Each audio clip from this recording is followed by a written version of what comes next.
빼니까 IS가 보니까 송금불산에 비해서 토지를 딱 적잖아요. 그죠? 금액을 적어요. 2만 원. 그리고 이 유보라는 말이 도대체 어떤 거냐 이거죠. 2만 원 유보다 이 말이잖아요. 자, 그럼 여기서부터 그죠? 귀속에 대한 유보와 마이너스부를 이해해야 돼요. 이거 가볼게요.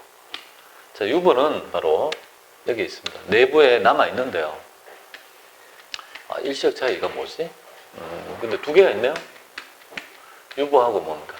기타가 있네요. 그죠? 이쪽에 차감 조정 마이너스부하고 기타가 있네요. 그죠?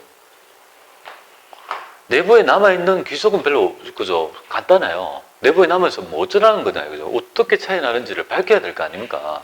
표시를 해야 된다고요. 그래서 유보란 말이 뭐냐, 그죠? 유보의 표시의 방법이 뭐냐 하면, 여러분들 이렇게 생각하시면 돼요. 예, 수익과 비용을 볼게요. 수익과 비용.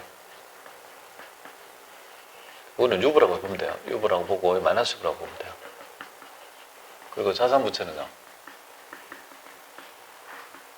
수익이 되려면 자산이 증가되고 부채가 감소돼야 되는 거죠. 맞잖아요. 비용이 유발하려면 자산이 감소되고 부채가 증가해야 되는 거 아닙니까? 자, 볼게요. 이런 유보가 있다는 말은 표시를 어떻게 하는 거냐면요. 귀속은 내부, 표시는 어떻게 하냐면 이 유보가 있다는 말은 너의 지금 자산과 부채가 잘못되어 있다 이 말이에요. 그리고 이 유보는 자산을 증가시키거나 부채를 감소시켜야 될 차이가 있다는 표시의 방법인 거예요. 반대로 마이너스부는요.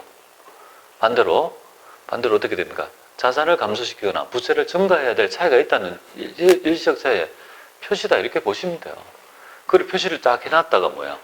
나중에 일시적 차이가 없어지는 순간 추인이 되는 이런 과정을 거치게 되는 거 아니겠습니까? 일단은 유보가 있다고 하면 자산의 증가와 그죠? 부채의 감액이다. 만약에 정이 힘들면 그냥 이게 좋은 건 아는데 수익이 있으면 뭐예요? 자산이 증가되고 그죠? 부채를 감으면 좋은 것 이렇게 해서 이분법으로 처음에 세무적 모르는 분한테 그렇게 할 거예요. 좋은 거는 유보라고 생각하면 돼요. 그리고 부채가 뭐예요? 증가하거나 자산이 감소되면 별로 안 좋잖아요. 그러니까 마이너스고 이렇게 생각하면 돼요. 만약 정이 힘들면 그 차이가 힘들면 그렇게 하라고요. 되신 분들은 그렇게 할 필요가 없고 여기에 그저 개념이 법인세 지식 레인지가 너무 넓어가지고 범위가 너무 넓어요. 뭐 처음 배우는 사람도 있고 되게 잘하는 분도 있어요. 그렇게 하시면 될 것 같아요. 자, 그런데 유보와 마이너스부는요, 뭔가 자산 부채가 있고요. 기타는 뭐죠? 자본의 차이네? 내부에 남아있는데 두 개를 구분할 줄 알아야 되잖아요. 그죠? 두 개가 유보와 유보와 기타다. 그러면 기타는 자본의 차이고 얘는 자산부채의 차이다 이 말이죠. 맞아요. 그 점을 이제 이해하고 여기에 이론적 개념은 유발한 걸 모두 조정의 붕괴가 자산을 증가시키는 차이가 유발하고요. 얘는요. 모두 자산을 감소시키는 차이가 유발해요. 그리고 얘들은 기타는 뭐냐면 차이가 없는 거 내부에 남아있는데 그래서 나중에 조정 붕괴를 보면 하나 내려가고 하나 올라가요. 그래서 상쇄되어서 똔똔이 돼요. 이런 구조를 배울 수 있는데 여러분들은 그걸 몰라도 돼요. 그거는 제가 이게 학리적으로 그걸 규명하기 위해서 만든 개념이지 여러분들은 그렇게 할 필요가 없어요. 그냥 이렇게 생각하면 돼요. 유보라는 말은 내부에 남아가지고 회사의 자산의 증가와 부채의 감소를 시켜야 차이를 유발하는 차이구나. 마이너스부는요. 안 좋은 거네? 안 좋은 건 뭐예요? 마이너스부는 깎아야 된다 이 말이잖아요. 자산을 감소시키거나 부채를 증가해야 되구나. 송금이구나 마이너스부는. 유보는요. 입금이구나 이렇게 생각하면 돼요. 별거 아니죠. 기타는 자본의 차이구나. 구체적으로 한번 보겠습니다. 어떻게 하는지. 자, 그러면 여기서 세무조정 할 때 이렇게 되잖아요. 세무상 토지의 금액은 10만 원이지만 실제 세법이 바라보는 건 10이죠. 그럼 어떻게 되냐면 이렇게 되는 거예요. 이거 지금 세무조정을 했다고 하면 여기 어떻게 되는지 보겠습니다. 세무상대표에 지금 얘는 어떻게 만들어져 있냐면요. 이렇게 만들어져 있었다고 세무상대표에. 만들어진 거예요. 토지는 10만 원 이렇게 기록되어 있을 거라고 회사가. 근데 우리 세법의 재무상대표 안 만들잖아요. 만들면 그냥 이렇게 해보면 12만 원 하나 더 만들면 12가 될 거 아니에요. 안 만든다 그죠? 안 만드는데 관리할 필요가 있다. 왜 관리할 필요가 있을까요? 나중에 청산소득이 세무상 자본을 가지고 청산하거든요. 그러니까 지금 만든 10만 원은 세무상 자본이 아니고 뭐예요? 그냥 재무회계상 자본이잖아요. 그죠? 순자산이잖아요. 그러니까 아니다. 이 말이에요. 그냥 관리할 필요가 있다. 그럼 어떻게 관리하냐면 유보가 있잖아요. 유보. 유보 있잖아요. 여기 토지가 딱 붙여져. 토지의 가액에 쫙 가요. 그죠? 그리고 여기 유보가 플러스잖아요. 유보는 뭐라고 했습니까? 플러스라고 했잖아요. 2만을 딱 붙여요. 플러스 하면. 그럼 세법상 토지는요. 가상이지만 11호 관리할 수 있는 거 아니에요. 그러면 현금 흐름표랑 비슷해요. 펼쳐놓고 여기 차이 나는 있잖아요. 계정이 있잖아요. 붙여가지고 도출하면 그럼 세무상 자산부채를 관리할 수 있다. 그 차이의 표시가 바로 유보와 마이너스부의 개념이라고 보시면 돼요. 자, 그러면 이렇게 되는 거구나. 여기고요. 그래서 세무상 재무상태표를 작성하지 않기 때문에 유보와 마이너스부만 보더라도 뭐예요? 세무상 자산금액을 도출할 수 있어야 돼요. 세무조정 한 있죠. 조정계산서만 펼쳐봐도 이 사람이 어떤 세무조정의 능력인지 저는 알아요. 어떤 의도에서 이걸 세무조정했는지 아는데 우리 크지 않는 기업은요. 이 세무조정이 원칙적으로 유발됨에 불구하고 결산서를 고쳐가지고 유보를 그죠? 그래서 관리하지 않는 관행이 있죠. 그렇게 하면 실력이 안 나는데 어떻게 할 수 없네요. 그래서 요거 한번 가볼게요. 요거 한번 가볼게요. 요거 가지고 이제 개념을 좀 익혀볼게요. 전산세무일급할 때 이 개념이 되게 중요한데 네 가지 개념을 통해서 유보의 네 가지를 익혀봅니다. 자, 여기서 세법이 있어요. 여기 중요해요. 자, 한번 보겠습니다. 어렵지 않으니까. 우리 세법이 원하는 자산은요. 30이에요, 30. 근데 회사가 만든 자산은요. 20밖에 안 돼요. 얼마 올리면 돼요? 얼마 올리면 돼요? 10만 올리면 되잖아요.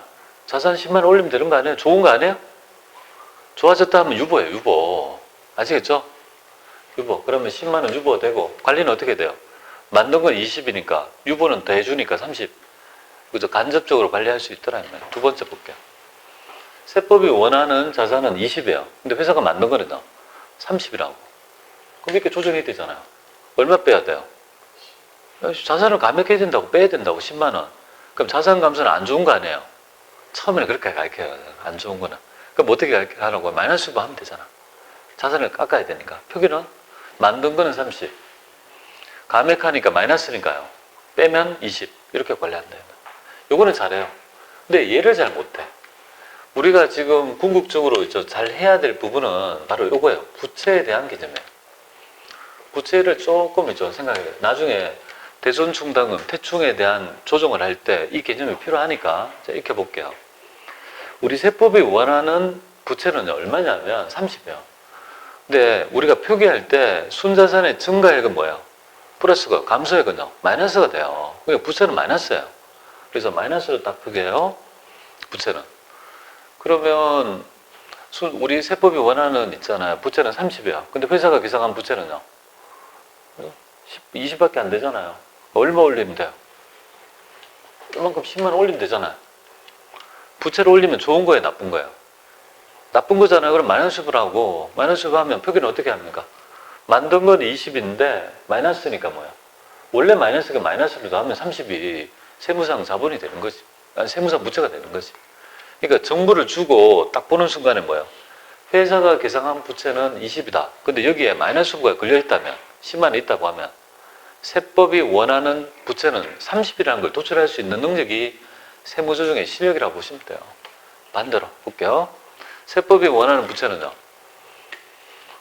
그죠? 5만 원. 근데 회사가 만든 부채는요. 15만 원. 부채 감액해야 돼. 감액하면 좋은 거예요, 나쁜 거예요?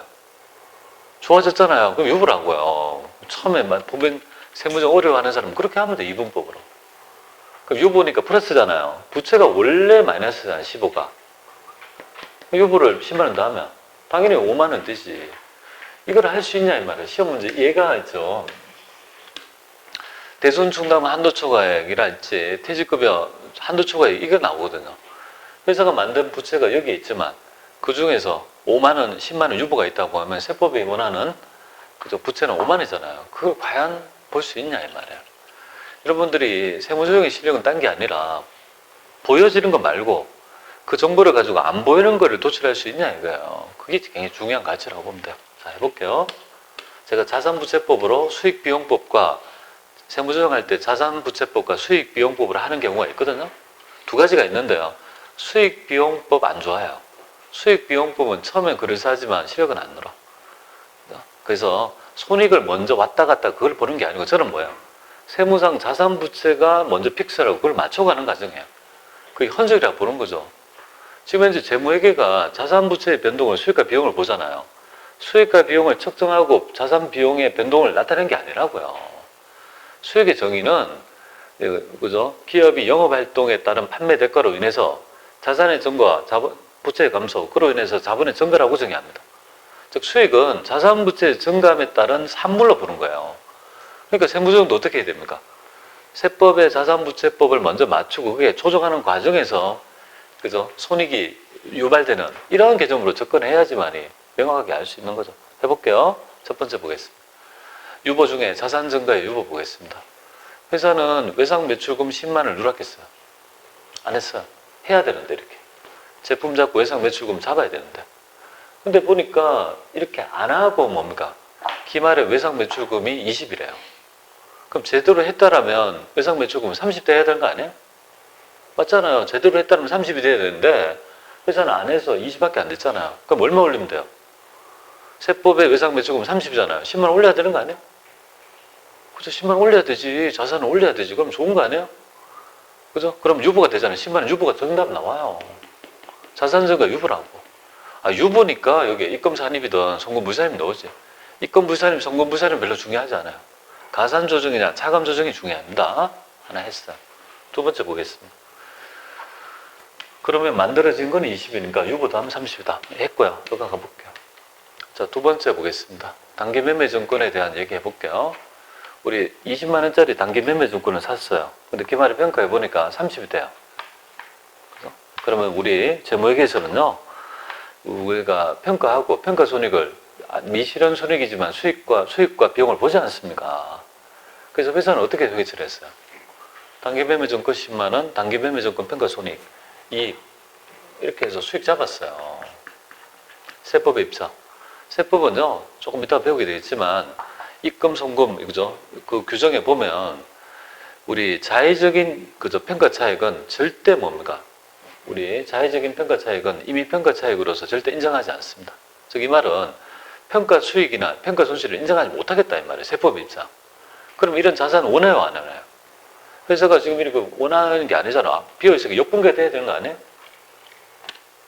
이렇게 역분괴가 되잖아요. FM대로 하자면 역분괴가 될 것이고 IS 찾아요. 그래서 입금 불산입이네. 그리고 여기에 있죠. 단기 매매 증권 적고 여기까지 적고 이거는 마이너스분데 이렇게 되는데 좀 쉽게 하면 어떻게 될까요? 아, 세법은 이건 자산 원해요, 안 원해요? 원하지 않잖아요. 감액해, 감액. 감액이 뭐죠? 자산을 감액하면 안 좋은 거 아니에요? 마이너스 보지. 그게 송금 산입이든 입금 불산입이든 그건 중요하지 않대든. 우리 지금 세무조정 계산서에 입금 산입, 입금 불산입하고 송금 산입을 구분해서 하지 않아요. 가산 조정이냐 차감 조정이냐 한꺼번에 퉁쳐서 하지 이거에 대한 디테일은 몰라도 돼요. 그보다 더 중요한 건 뭐예요? 이거를 그저 세법의 입장으로 자산을 감액하고 마이너스로 표시할 수 있냐 이 말이잖아요. 그게 끝 되겠습니다. 별로 어렵지 않죠. 유보라는 거가. 근데 유보라는 거 되게 어렵게 있죠. 개념을 설정을 잘못하면 되게 어려운 개념이 돼요. 그 어떻게 여러분이 새기냐 이거죠. 저도 되게 힘들었거든요. 이거를 잘못 배워가지고요. 잘못 배웠는지 그 당시에 제가 잘 못했겠지. 몇십 년 전에. 이거를 그저 정확하게 배워서 이거 한다고 되게 오래 걸렸다. 한 10년 걸린 것 같아요. 한 10년 정도 해서 뭔가 제가 완전히 제 머릿속에 그 개념을 정착한 것 같아요. 또 강의하려면 또 더 연구를 해야 되잖아요. 세 번째 볼게요. 회사는 어떻게 되냐면 수선비가 있어요. 수선비. 수선비 10만 원 미지급 수선비를 계상해야 됨에도 불구하고 누락했다 가정할게요. 그러면 우리 세법은요. 단기에 발생한 수선비는 법인세법상 송금이거든요. 비용을 인정해야 됨에도 불구하고 안 했다고 하면 이거 어떻게 되냐 이거죠. 자, 세법이 원하는 건 부채가 얼마죠? 자산 부채부터 보라고요. 미지급금을 원하지 않습니까?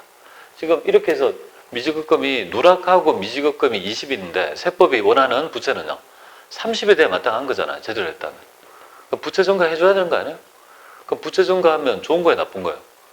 나쁜 거니까 마이너스 부라고. 그러면 송금 산입이든 입금 불산입이 뭐가 그래 중요하냐 이 말. 정확히 얘기하면 송금 산입이죠. 왜냐하면 여기 그대로 분계법 세무조정 올려가면 송금 산입이니까 그죠?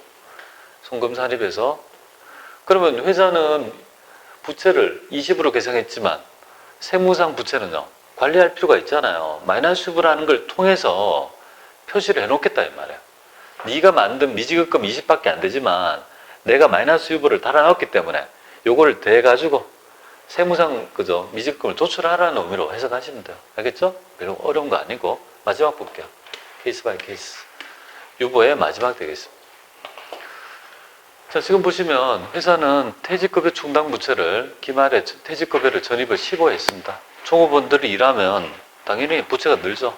단기에 전입할 금액을 병철했어요. 15만 원, 태충 15 잡았다 이거죠. 근데 태충은 한도가 있다고 가정하고 5만 원이 한도라 하면 우리 세법이 원하는 부채는 얼마예요? 이 퇴직급여 5만 원, 태충 5만 원 잡기를 원하는데 회사는 이렇게 잡은 거잖아요. 여기서 이렇게 복잡하게 하지 말고 어떻게 하면 돼요? 딱 보면 우리 세법이 원하는 부채는 얼마죠? 5만 원. 근데 네가 만든 부채는 15만 원. 얼마 감액하면 돼요? 10만 원 감액하면 되지. 부채 깎으면 좋은 거 아니에요? 그럼 유보하시면 돼요. 맞잖아요. 그게 송금물산입이든 입금산입이든 괜찮다 이 말이에요. 네, 정확한 거는 송금물산입이 되지만 그렇게 해서 이 유보를 딱 보는 순간 부채 감액이 뭔가 유보라는 걸 우리는 확인할 수 있는 거죠. 부채를 감액해야 되니까, 그죠? 이렇게 해서 네 가지의, 그죠? 세무조정의 케이스 바이 케이스를 우리가 공부한 거예요, 그죠? 그래서 유보는 뭐가 되겠습니까? 자산의 증가와 부채의 감액의 차이를 표시하는 방법이고, 마이너스 유보는요, 자산 감소, 부채 증가의 일시적 차이를 표시하는 방법이라는 걸 꼭 알아주시면 될 것 같습니다. 자, 그 다음에 있죠. 여러분들, 그 다음에 여기서 이제 그 관을 좀 키울게요. 이거는 정말 전산세무 1급 때문에 가르치는 건데요. 한번 보겠습니다. 자, 두 개는 자산. 다 10만 원. 두 개는 부채. 마이너스. 여기에 유보가 붙어 있어요. 유보는 대죠? 그러면 세법상에 뭡니까? 자산은 13만 원. 되겠습니까? 자산인데 마이너스 유보가 있으면 빼. 7만 원 되겠습니까? 이걸 볼 수 있다고. 이걸 볼 수 있어야 된다고요. 만들면 끝나는데 안 만드니까 간접적으로 볼 수 있어야 되지. 그게 중요한 거다. 부채 볼게요. 부채가 어려워요. 부채는 마이너스인데 유보가 붙어 있어요. 플러스 하면 7만 원대. 그죠? 부채가 10만 원인데 마이너스 유보가 있다면 마이너스 유보가 원래 그죠? 부채 증가잖아요. 그럼 되겠죠? 요거를 도출할 수 있어야 된다고요. 주어지는 정보를 보고 딱 봤을 때 요거를 도출할 수 있냐 이거죠. 그럼 이렇게 생각하면 돼요. 유보는 더하고 마이너스 유보는 뺀다 이 말이에요. 근데 자산은 원래 플러스고 부채는 마이너스니까 그거 보고 판단해서 자유롭게 될 수 있도록 해야 돼요. 이게 그죠? 자연스러워져야 돼. 자연스러워져야 돼. 차변의 부채의 감소는 차변이라는 걸 알아야 되는데 그게 헷갈리면 안 되잖아요. 돈이 나가면 뭔가 대변에 나간다는 느낌이 오고 돈이 들어오면 차변에 들어온다는 느낌은 그냥 몸으로 움직이잖아요. 세무조정은 또 그렇게 해야 돼요. 보는 순간 몸으로 할 만큼 그죠? 연습도 하시고 체득을 해야 돼요. 아무리 째려보고 있는다고 되는 게 아니라고. 그래서 아무리 째려보고 그러니까 원리는 정확히 알아야 돼. 정확히 알고 그리고 내가 연습을 해야 돼. 근데 우리 현실에서 원리를 정확히 못하는 경우가 체득 못하는 게 얼마나 많아요. 그러면 아무리 양치기 해도 양으로 해도 안 돼. 효율이 안 나온다고. 그러니까 여러분은 효율을 좀 가지시면 좋을 것 같아요. 그 다음에 우리가 이제 요거 한번 봐볼게요. 자, 제가 앞에서 보면 이런 말을 들었는데요. 앞에서 보면 이렇게 했어요. 여기 보시면 사내 유보라고 하고 일시적 차이라고 했잖아요. 제가 여기 보시면 전부 다 일시적 차이 이렇게 돼 있죠. 일시적인 차이가 난다 이 말이잖아요. 일시적 차이. 이게 뭐냐 이거죠. 자, 일시적이란 말은 잠깐 차이 난다 이거네요. 그래서 이거 한번 가볼게요. 유보의 추인이 뭔지 보겠습니다. 자, 길을 가다가 사람이 엎어져요. 뼈가 탈골이 됐어요. 그러면 정상인 사람의 뼈 구조랑 엑스를 찍어보니까 이 사람은 탈골이 된 사람은 달라. 그럼 다르면 의사 선생님이 어떻게 합니까? 여기에 라벨을 붙이는 거예요. 자산의 증거와 부채의 그죠? 감소가 되는 차이가 있다는 걸 딱 붙이는 거예요. 그러면 나중에 되면 우리 치료를 다 받으면 정상인과 차이가 없잖아요. 그럼 의사 선생님 어떻게 해야 돼요? 라벨 뜰 거 아닙니까? 떼가지고 이제 차이가 없다라고 밝힐 거 아니겠습니까? 자, 이거와 마찬가지로 유보와 마이너스 유보는요, 일시적 차이예요. 일시적 차익. 지금 조금 차이 난단 말이에요. 그리고 여기 반드시요. 예외 없고 단기 이후에 소멸되는 특징이 있습니다. 그게 바로 소멸되는 과정을 추인이라고 하죠. 그래서 제가 강의할 때 유보 추인 이런 말이 있으면요. 유보가 있었는데 추인이 되니까 마이너스 유보로 보는 거예요. 없어졌다 이렇게 보시면 되겠고 마이너스 유보의 추인을 하면요. 기존에 처음에는 마이너스 유보가 됐는데 나중에 차이가 없어가지고 유보로 뭡니까? 없어졌다, 소멸되는 과정을 추인을 하고 전문용어로는요. 똔똔이 되죠? 똔똔 시키는 거 그렇게 보면 돼요. 같은 동해의 금액을 플러스 마이너스를 똔똔을 시켜줘야 없어지는 거 아니겠습니까? 그걸 바로 추인이라 한다. 그러면 추인은 언제 나타나냐 이 말이에요. 시험 문제에 추인의 문제가 안 나타날 수가 없죠. 여러분들 지금 이게 왜 가르치냐면요. 세무조정에 여러분 법인세 18개 중에서 한 12, 13개는 다 뭐야? 유보와 추인의 문제예요. 그게 관계된 문제라고요. 거기 유관성이 있다고요. 그 개념을 잡아야 된다고요. 근데 이 자동 추인, 일정 요건 추인은 좀 이따가 말씀드릴게요. 그 해당 항목에서 배우고요. 2개 해볼게요. 가장 대표적인 추인은요. 수정회계 처리하거나 해당 자산부채를 팔아버리면 남아있던 있잖아요. 그 차이가 없어지면서 소멸되어 가지고 반대 조정이 나타난다 이렇게 보시면 돼요. 가장 대표적입니다. 수정회계 처리는 어떻게 왜 추인이 나타나냐면요. 차이가 나서 기록했는데 다시 보면 네가 고쳐버리면 차이 나요 안 나요? 안 나잖아요. 내가 차이 난다고 기록했는데 걔가 고쳐버렸어. 그럼 차이가 안 나요. 그러니까 차이 나는 걸 없애줘야 된다는 말이고 자산부채는 자산부채에 붙어있는 차이를 기록했는데 해당 자산을 다 팔아버리니까 소멸되면서 그게 없어져 버리는 개념이에요. 그러니까 항상 추인이 나타난 가장 대표적인 부분이 수정회계 처리하거나 해당 자산부채에 붙어있는 이쪽 팔매되는데 시험은 얘가 다 나와요. 하여튼